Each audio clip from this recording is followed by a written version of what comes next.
Okay, so I'm not really going to see you. The only time I can see you is when I do this, but then you can't see. Yeah. Anyway, I'm not going to see you because I need to keep myself centered. You see? That's okay. Okay. You ready? I'm ready, Freddie. You feeling good? Feel good. 3, 2, 1. Welcome to Talk to Ya, the father and daughter podcast you've never heard of nor asked for. I'm Ari. And I'm Aaron. And Dad, I would just like to ask before we get started. Yes. What are you allergic to? What am I Oh, I'm allergic to bullshit. Can't you see? Can you see I just that? had to make sure. I wanted to do an allergy check before we got started. Let me ask you. Hey, when you and I were in Costco's a couple of months ago, I think, was it when you came home for the holiday or something? And we were together? Thanksgiving. Yeah, and I'm wearing this hat, right? You're a celebrity. Costco's it's busy. And I had 3 or 4 people stop me, but one guy, remember, he actually followed. Wanted to buy it. And wanted to buy the hat. Yep. And I told him I would never sell this hat for $1 million. Yeah.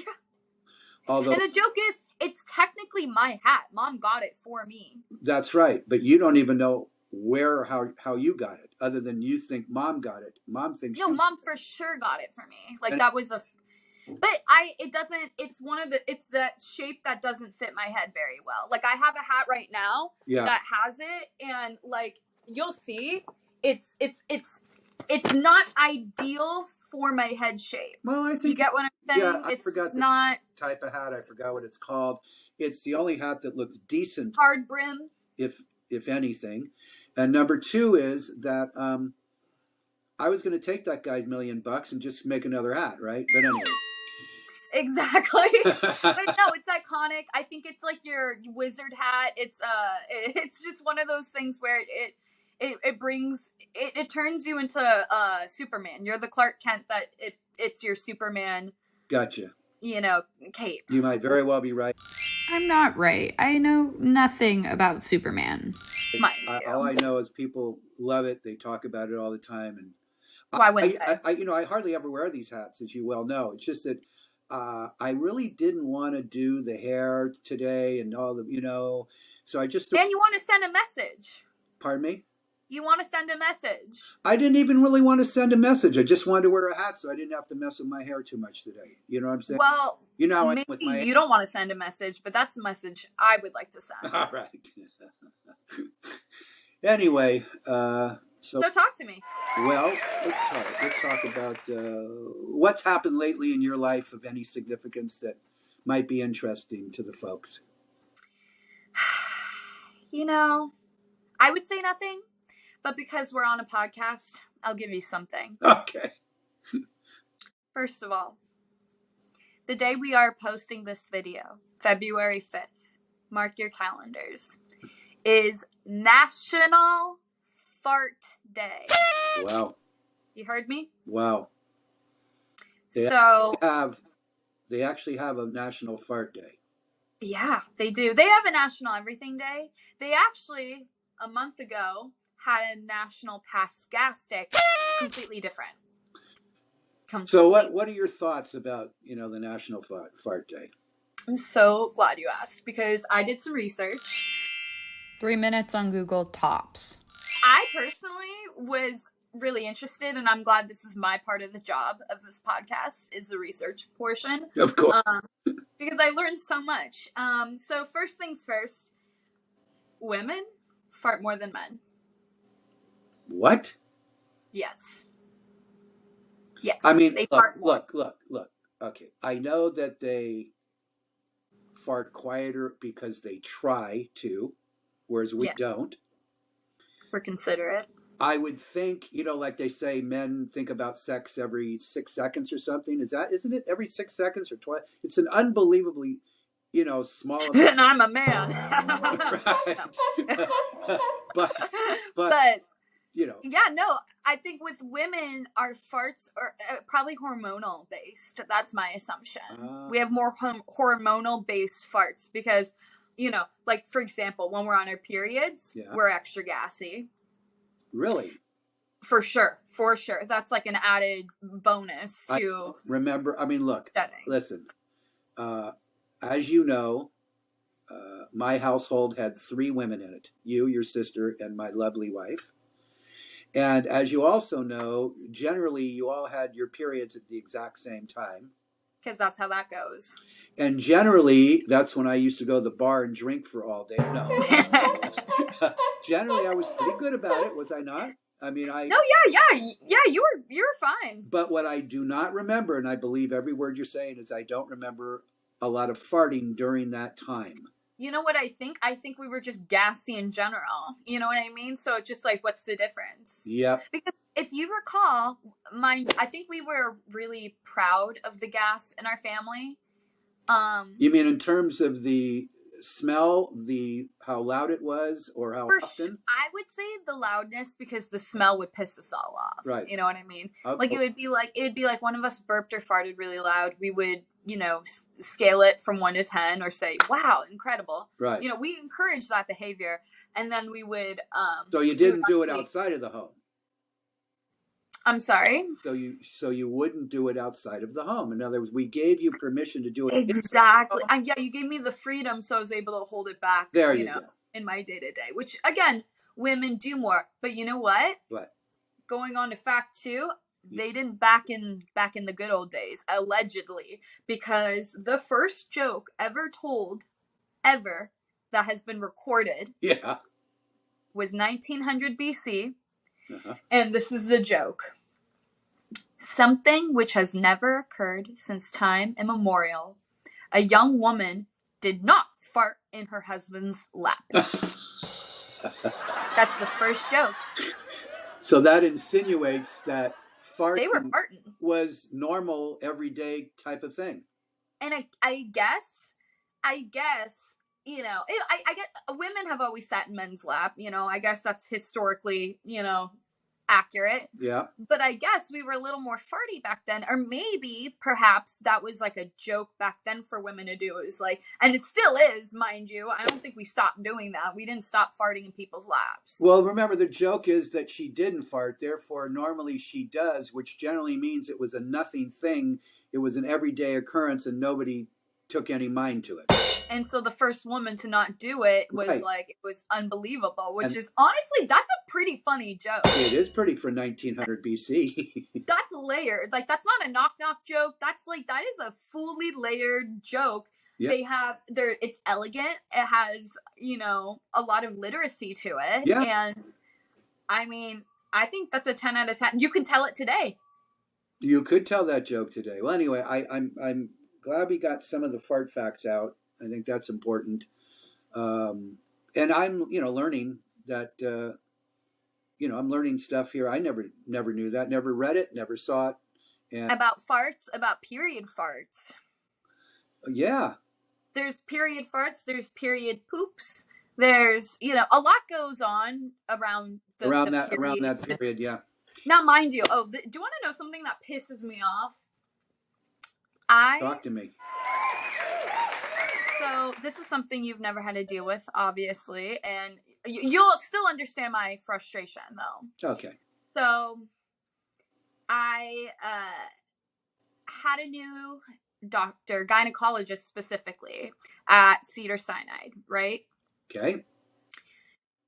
It took me, in total, I'd say 4 months of rescheduling, because every time I had my appointment, I would get my period, and you can't, they don't examine you when you're on your period. Right.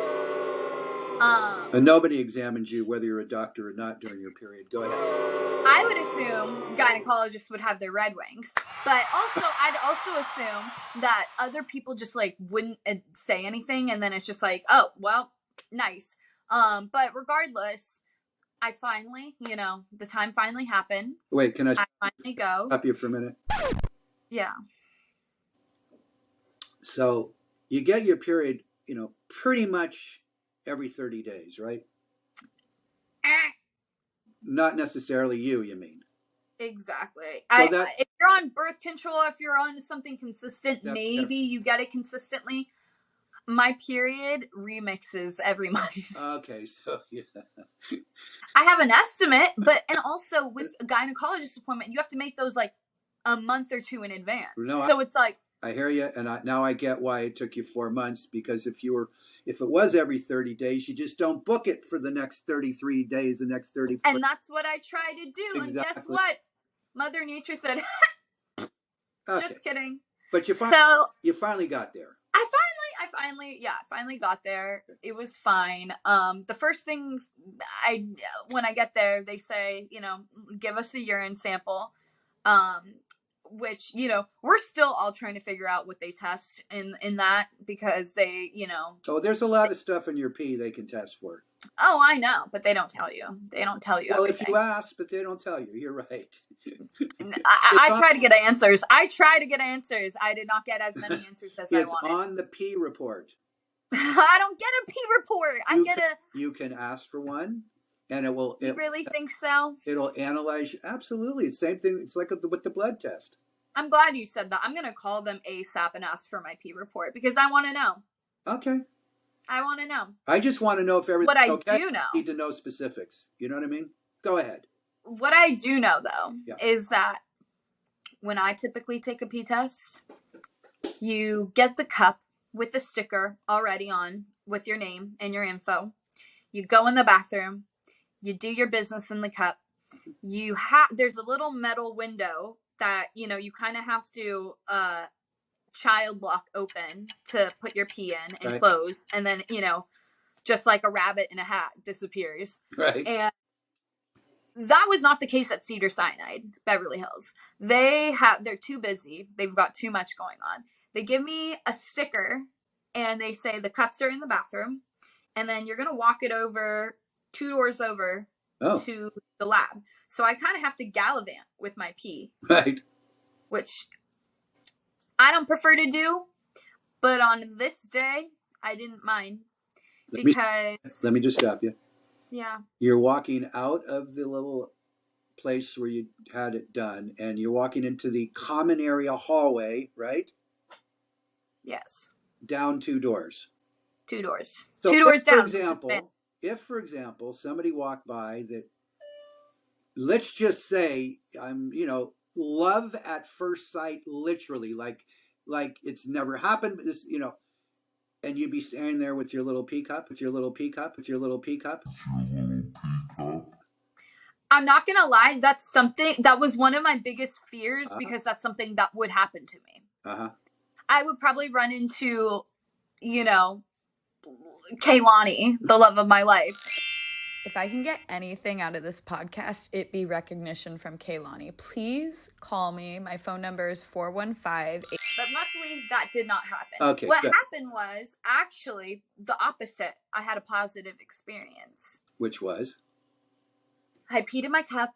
It was a clean pee, no drops on the side. Wow. I walk it over to the lab. There's a few people. First of all, no one paid attention to me, which I actually thought was a beautiful thing. No one paid attention to me in my pee cup. Right. And I think that's that's how you know you're in a safe space, Right. So I go into the lab and there's people cleaning tools, and I don't know if I'm supposed to even be in there, but I see like 15 pee cups. And I'm like, oh, I am supposed to be here. I place it down with all the rest of them. That beep, FYI, is my mom triggering the motion detector. So we need better places to podcast. We already know that. And I can't help but to look. Right. Because I have, out of all of those cups, the clearest piss. Wow. Right? The clearest. The clearest. You see? So now you don't even have to see the pee test, honey. There you go. There's my answer. I'm clean as a whistle. Right. So let me ask you, when you got there, did you put it on a table, on a counter? Where it was a counter with one of those doggy pee pad looking mats that they put.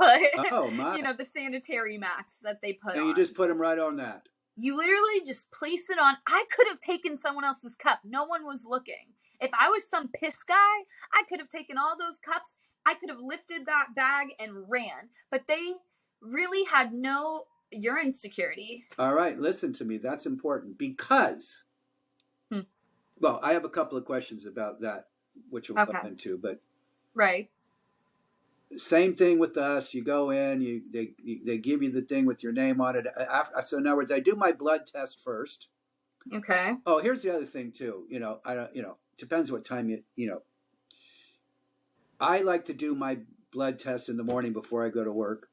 Okay, and they open up. I think it's like 7 o'clock or 7:30 where we go. Yeah, early. So you're out 15 minutes. You're gone. Anyway, so you go in, blah, blah, blah, and you do your blood test, and then they give you the cup with your sticker on it, of course. You go in there, you pee, and then you put it in a little thing, like you say. You open up the door, it goes in. Yeah. And you can't mix it with anybody's. It's in there locked. End of story. You guys can flip around. You could take your thing, put it on somebody else's cup. I mean, what if I forget the sticker and I just give them a piss cup? Right? Then they don't know who you are. All right.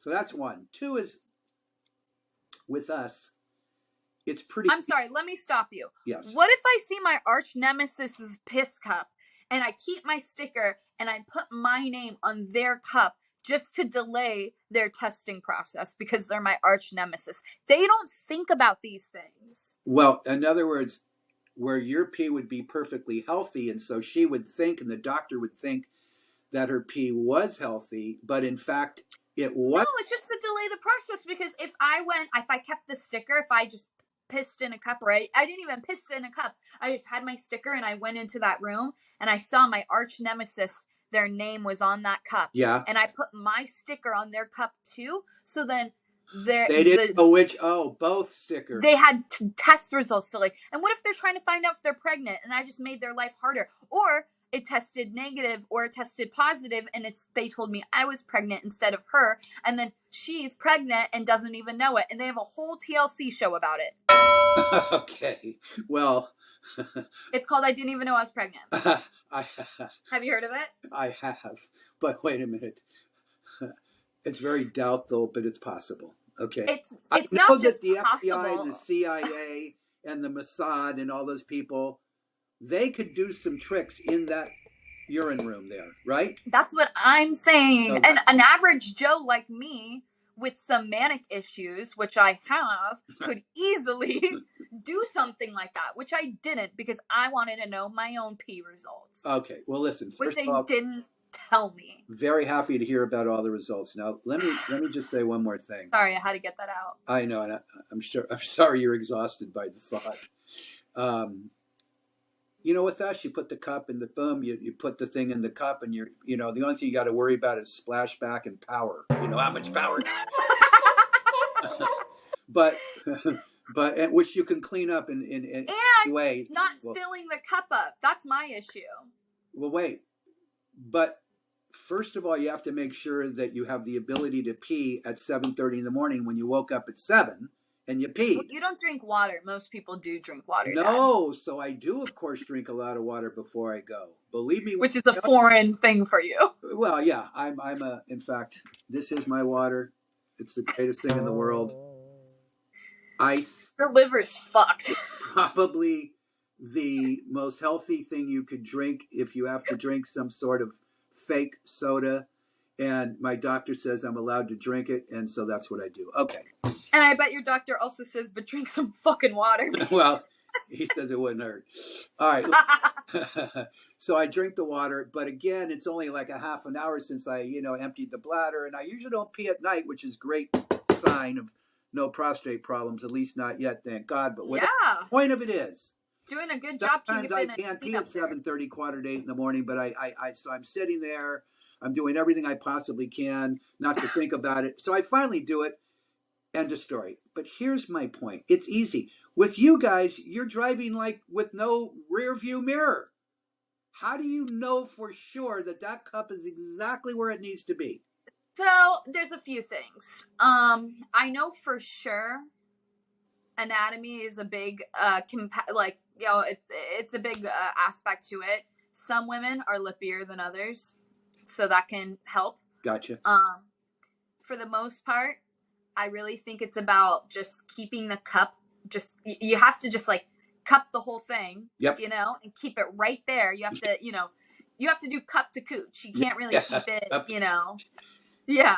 All right. My issue though is because before I take a pee test, like most people, like you, like I drink water so I can, you know, produce. Yep. And sometimes I have to produce more than the cup can handle. Oh. So my issue is I have to figure out, first of all, I have to look down, look at how much is filling up, and then tell my body, hey, listen, I know you've really had to go and you want to let it all out. Pause, 5 seconds, 4, 3, 2, okay, let it go. And then I let the rest go while I'm, you know, capping it. Yeah. But, I mean, that's like, and, you know,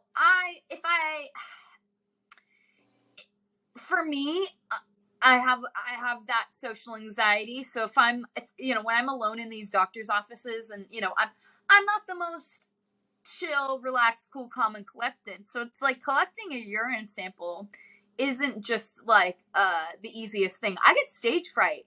And it's not because I think people can hear me. It's the fact that I'm not sitting down to pee and I have to worry about not peeing on my hand. And those two things are like in my head. Yeah. It's taken me 20 minutes to get a pee sample before. They're probably like, is she doing heroin in there? Like, why is it taking so long? No, they think it's for as a sperm donor and you're reading a message.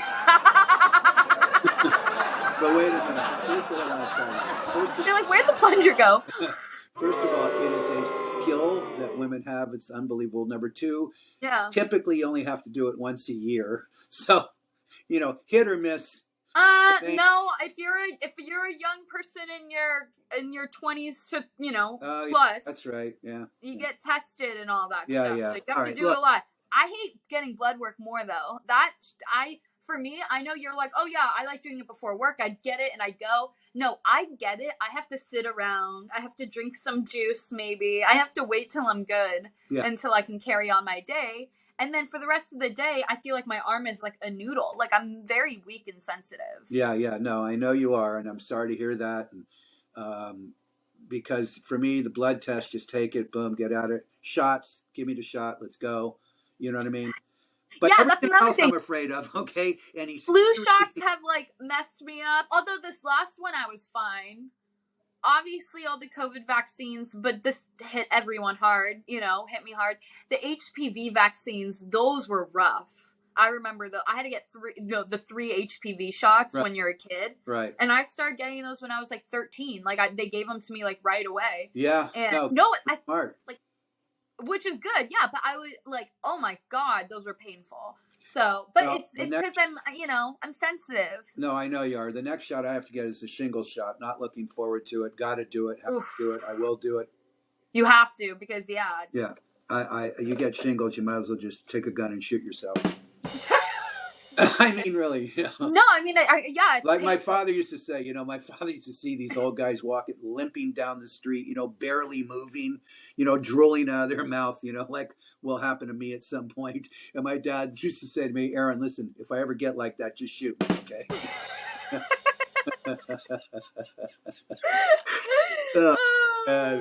You know. Which you tell me, I tell you, you know. Listen, I know you know this story, but of course I want people to hear this story. It's a great story about how your grandfather passed away. Mm-hmm. And without going into gigantic detail, Mom and I and your uncle decided to, you know, pull the plug, you know, and we talked to Papa about it, and you know, Papa agreed absolutely. Yeah, you know, he said no problem, I'm ready to go. You know, his heart was, you know, there was no getting better, period. All right. And he said it's better than a gun. Better than a gun. And so they kept him, you know, where it was no pain overnight. And then the next morning, you know, Mom and me and your Bobby, your grandmother, and I guess Dan and Anita, I think. Mm-hmm. And you must have been home, I think. No, I think Yeah. I was like oh no, of 6 course weeks home. old. You were just born. You were I born. was like 6 weeks. He died the same year you were born. Yeah.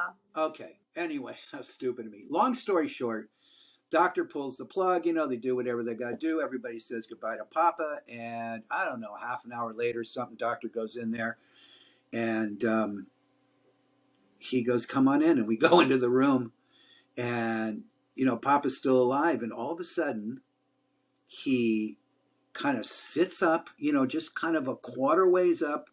He's looking around. He has a big smile on his face and he says, I'm still here. And I'm thinking to myself, you know, he had such a great sense of humor, right? And he knew he was going to die. Like we said, okay, you know, the doctor's going to pull. We said your goodbye. That is a doorknob here. He was figuring out if he was still alive. Or if he was in heaven or not. Yeah. Anyway, it was I always tell people it was the greatest death I've ever heard or seen. Okay. Yeah. Anyway, that's it. Also, that's like the most beautifully Jewish thing. Oh my! You couldn't ask for anything better. Really, I mean, it really was. I mean, I don't even remember tears. Honest to God, there were tears later, but at that time we were so happy for him. You know what I mean? Yeah, because you know how he felt. Right. Yeah. Right. Anyway, all right. So that's that's the blood work and that's the Papa stories. You know, we did want to talk about something we want to talk about in this podcast a lot. Entertainment news, of course, up to date. Well, and, we had and why is that? Because why is it that we like to talk about entertainment news? Oh, because I watched more entertainment news than real news than growing up.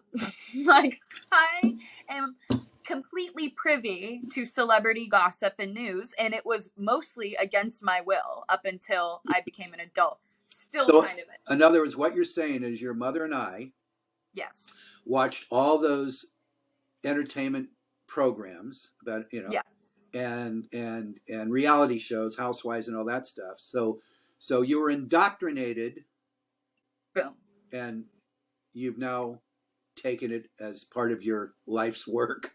And it's a skill set I sincerely like. It's a big skill set and a severe amount of knowledge that I don't know what to do with. Like, it's something that, like, if you incorporated that into like science or something, I could be so successful. But no, I just know all this useless information. Yeah. And that takes up 75% of my brain. Okay, now hold on. Okay. I want to correct you, if I may. They do have college courses like that, but I dropped out of college. Yeah, you have to finish 4 years of college, then I only got 2 more years left. Then go get a master's degree, you know, like your sister did. Okay, right. And then you have to beg, borrow, and steal before you can get a job 15 years later as a college professor, which at that point you can then teach that subject. Or, hear me out, I can apply to be a janitor at my local university. Yeah. I surprise and bewilder people with my knowledge. What do you want? He's clearly never seen Good Will Hunting. Fleck is there for some reason. All right, and who do you want to talk about?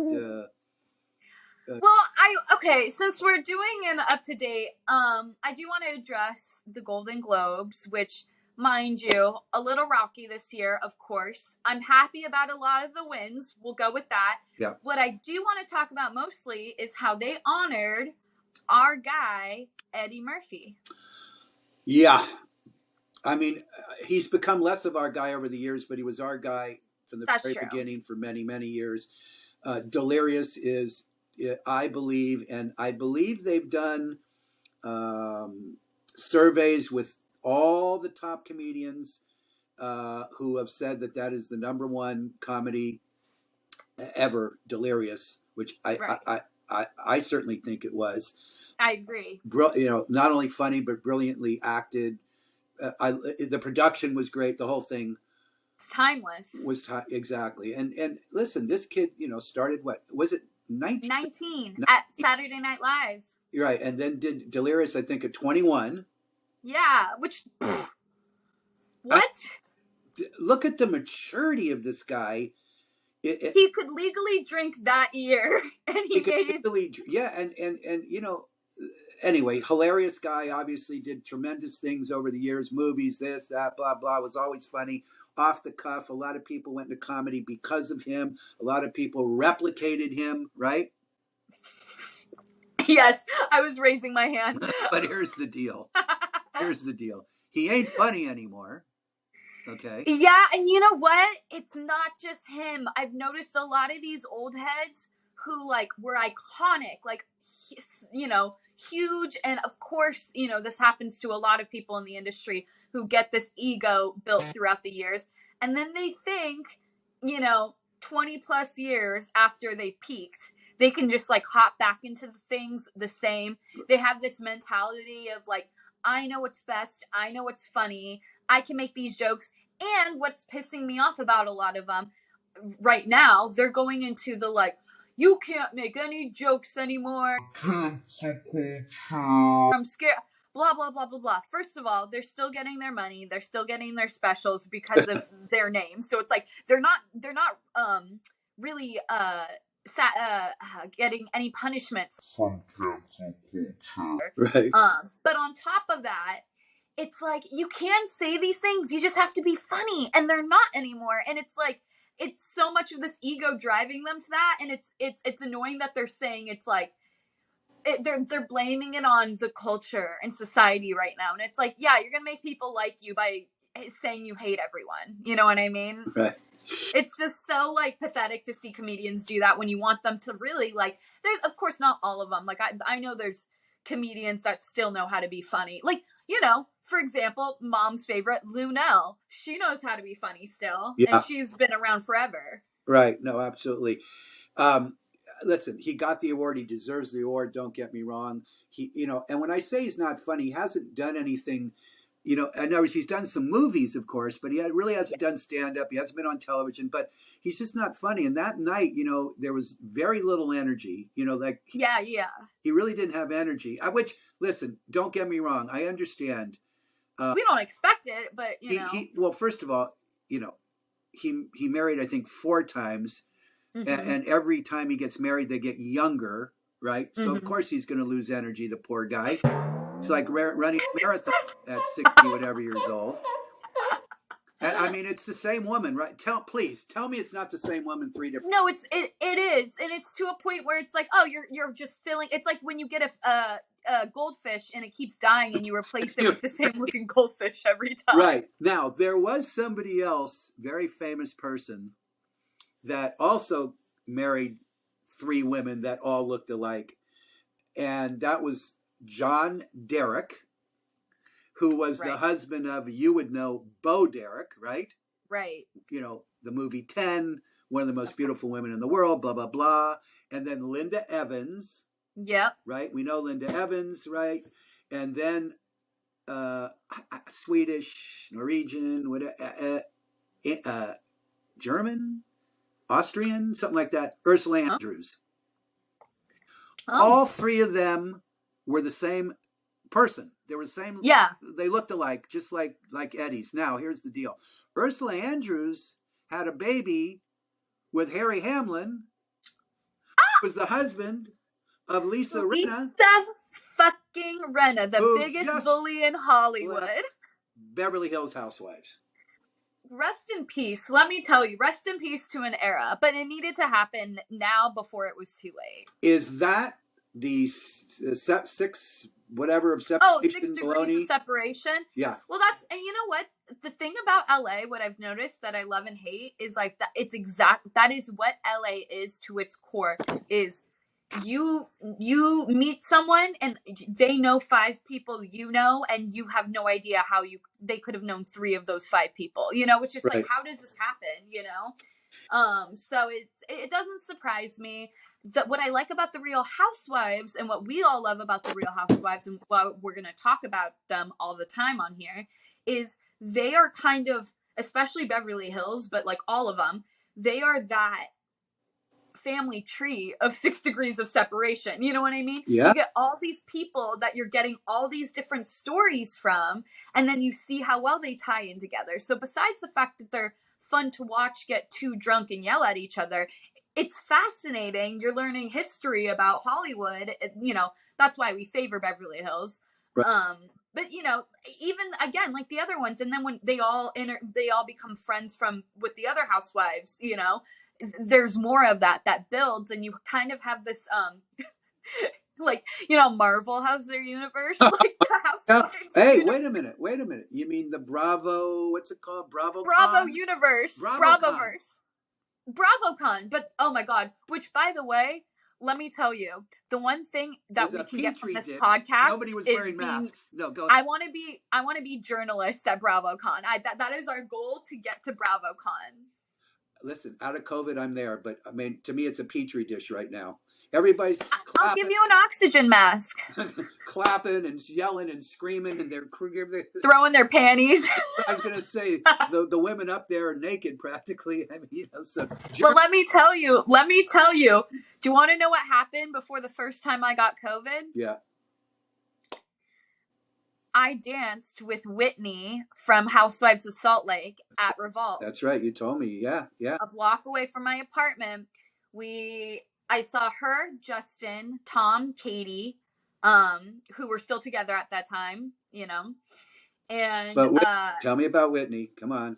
First of all, stunning, obviously. Yep. She was the light of the party. And a lot of people knew who she was. A lot of people, whether they knew who she was or wasn't, she was the center of attention because of how much she was like drunk, but not in a gross way. Like, she was like so funny and like lively, and like, even though she was hammered, she was keeping it together. You know what I mean?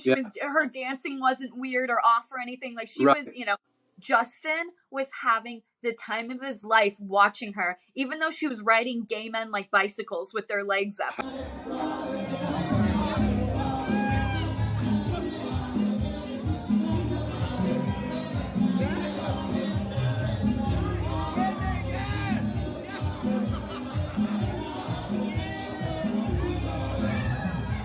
He was having the time. Like, it was so cute watching. Like, they are so in love, and he loves her to her core, that like they're my favorite couple. Yeah. So this is where we get to the fun part. I'm there with Kenny, who's an old coworker friend. You know, we used to go out all the time together. This is when I worked with him, I would never go out unless it was with like him or my coworkers. And it's usually when I'm like, during times where I'm like, you know what? I've been exposed so much right now, you know, whatever. Yeah. So we're out this one night. We see her. We, of course, have to approach her some way. Kenny talks to her. She says something to him about like, I'm trying to keep a low profile, which I think is the funniest thing to say. Who was saying this? Whitney said that to Kenny, that she's trying to keep a low profile. Low profile? Which is just so funny because she like was doing the exact opposite, which I love. She's like, I love that she said in West that. Hollywood. How can you keep a low profile? Exactly. And so I came up to her and I said, "You're a queen." And that's when she grabbed me and we were dancing, and she was, I mean, I was groped more than middle school, you know, like it was like that was another thing. She smelled amazing. And I know she was sweating all night, but whatever perfume or scent she had on stuck on. Like, she was like, she smelled so good. She had such an amazing body, and she was like having the time of her life. And like, it was the time of my life too. I really didn't let that go for, you know, weeks, months, even now. But you got COVID right after that. I did get COVID right after that. Yeah. Other than that, it was great. Far worth it. But anyway, yeah, no, she's hot. We like her. You know, she's got it going on. We like her. She's, you know, Melissa's my favorite. I mean, Melissa's kind of my favorite in most ways. The New Jersey housewife, Melissa, and then Whitney's right there. Right.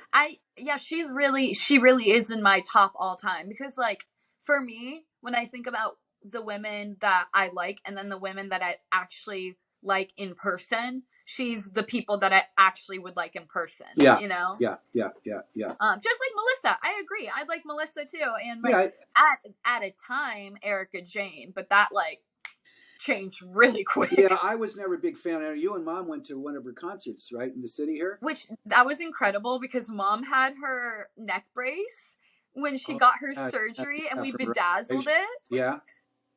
And Erika looks at her, she was like, are you like gonna be good? Like, she was like, oh my God, thanks for coming, but are you gonna be good for tonight? Mom's like, yeah. And she was like, oh, I love that. Yeah. Like, she loved the fact that Mom was just rallying with her neck brace. Right, but I think, Erika Jayne was worried about a lawsuit. But anyway. Of course. Tom Girardi don't worry in her about head. those. You'll get plenty of those later. Exactly. No, but I have to say, she put on one hell of a show. That's what you guys said. I mean, I'm gonna. I know that you guys have pretty good taste, and I was shocked to hear that. They had a good routine down. She's not a great dancer, or a great singer, but the show was good, is what I was gonna say. Like, I mean, a lot of entertainers aren't. She just put on a good show. It was the costumes, it was the dancing, it was the lights, it was the smoke. It was the imagery in the back. Like, they did everything perfectly. So it wasn't just her; it was her production crew. Yeah. But no, I mean, it's a killer show, and I'm so glad we went. Well, okay. Anything else we want to talk about in terms of entertainment today? Anything? How do you feel about Rinna leaving? Because we were, brushing. Look, here's the thing. It's so funny. People are either on this side or that side of all these different housewives. Like, right. You can't like both of them or something. Okay. Right. Here's my deal. And I listen, I don't get it. I really don't get it for a million reasons. Yeah. I don't understand why people are so upset over Lisa Rinna versus Kathy Hilton. I don't get it either. Now, here's the deal. Let's be clear. Kathy Hilton and her sisters were social climbers. Yeah. Okay, without a question. And I think if you sat down and talked to them in person and talked about the history and how they became what they became, okay, I think it would be very clear that that's what they were doing. I'm not knocking it. No. It's a skill in itself. That's what it was. Okay. Number two is that Kathy Hilton really, if she was certain that she didn't say any of those things, there would be an attorney at Lisa's door so fast it'd make your head spin. Yep. Therefore, we know what Lisa said was true as to what Kathy said. Okay? Yes. 3, we know that Kathy has had big time periods in her life where she didn't speak to either one sister or the other sister or both sisters. They were always beefing. Yeah. Kim, we already know about with the alcoholism. Her sister was right. She protected her for so many years and, put up some money. There's a lot behind it, right. And especially a lot that we didn't even see on camera. Right, and Mauricio did a lot for her, for his sister. Yeah. All this kind of stuff.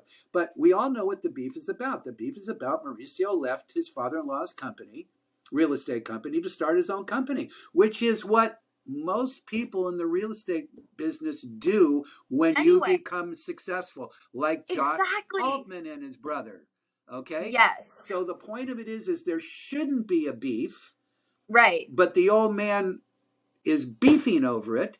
And Mauricio ended up being wrong. Yeah, and Mauricio is bigger than Highland, whatever the hell that thing exactly. And what happened was the thing that they didn't expect to happen. Right. And so don't get in a beef over it. Say, I'm really sorry. I wish you would stay.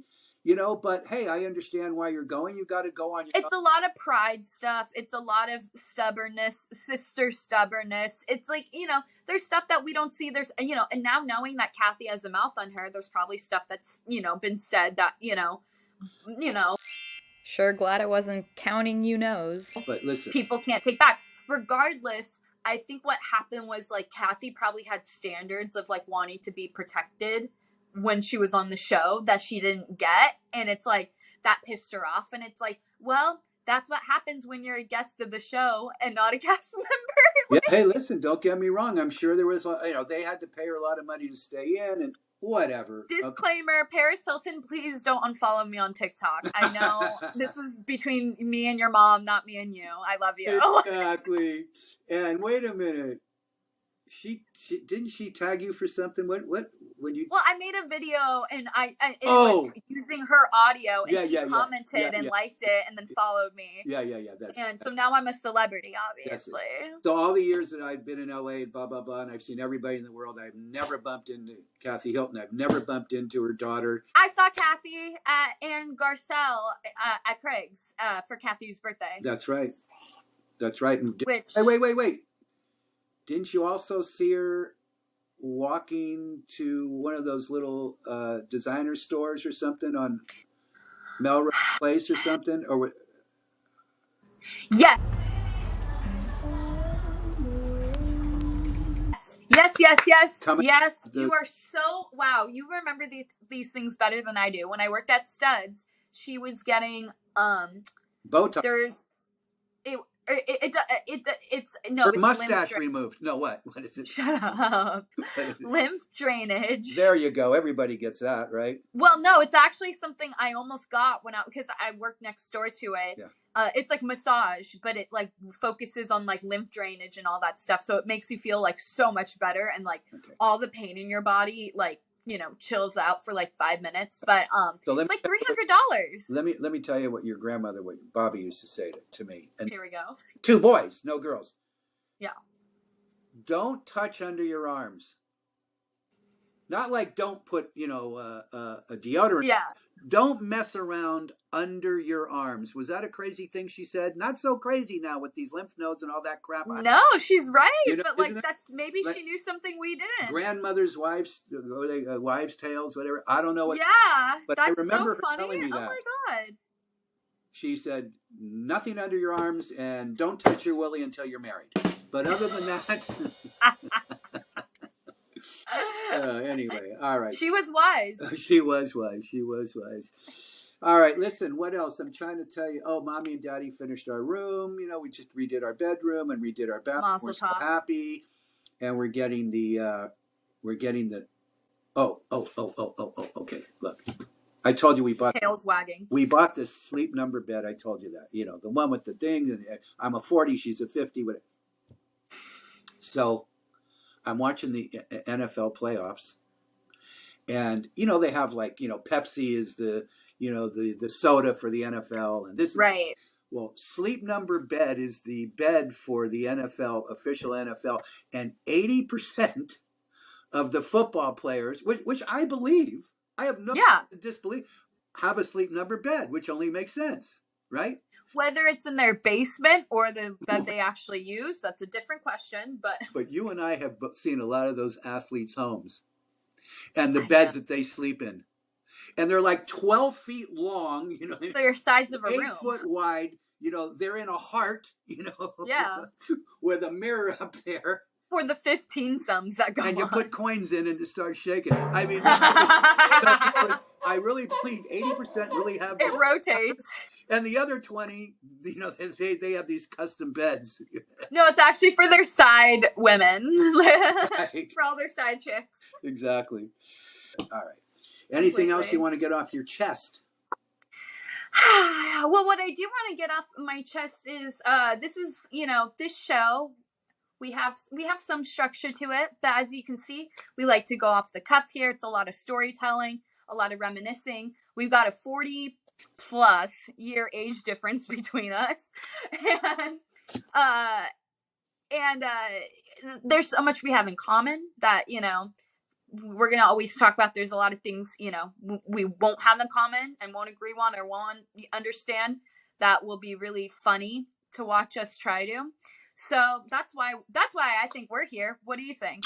Well, first of all, there are more of us than most people think, meaning there's a lot of older parents with children, kind of around your age, right? Right. Because Mom and I got married at 35, right? Right. Mom had Ariel when I was 40, and I had you at 45. Yeah. So you were menopausal. I menopausal. That was through your school years. I was usually the oldest or one of the oldest fathers, in the schools, which I had no problem with because number one, I look younger than them. I'm more vibrant than those guys. Okay. But anyway, but that was the reality. So the point is that, I know this, that the fathers that are the fathers of your aged friends Mm-hmm. don't know much about their generation. Yeah. Which I do, and the reason why I do it is one, because I communicate with you and your sister a lot.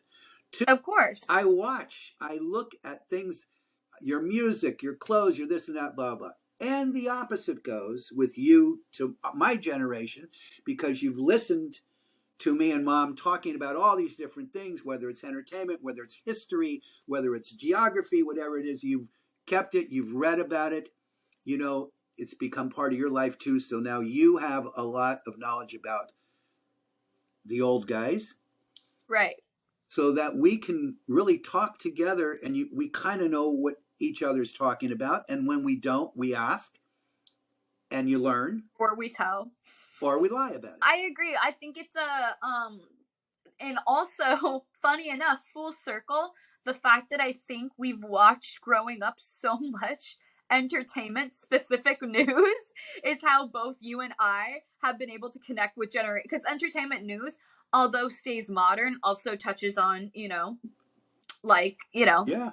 generation too. So it's really funny how things that a lot of people do deem as like ignorant tend to make us know more about each other than a lot of people and their own parents. It's just an interesting thing. It doesn't make us smarter people, but it does make us more connected as a family, which I think is funny. No, I think you're right. Your grandmother, when she was a young girl, like 12 and up, used to read. She grew up in Los Angeles, as you know. Right. In East LA, by the way. Okay. Yeah. Anyway, we went to Roosevelt High, which is where a lot of the top comedic people came out of that high school. Hence her humor. Exactly. But anyway, she used to read all the, I forgot what they actually called it, movie magazines. There was another term so all the gossip, she could tell you, when this, whatever, the birthday and who they were married to, who they're fooling around with. I mean, now, right. She didn't pass that on to me and your uncle. It wasn't like she was talking about it much.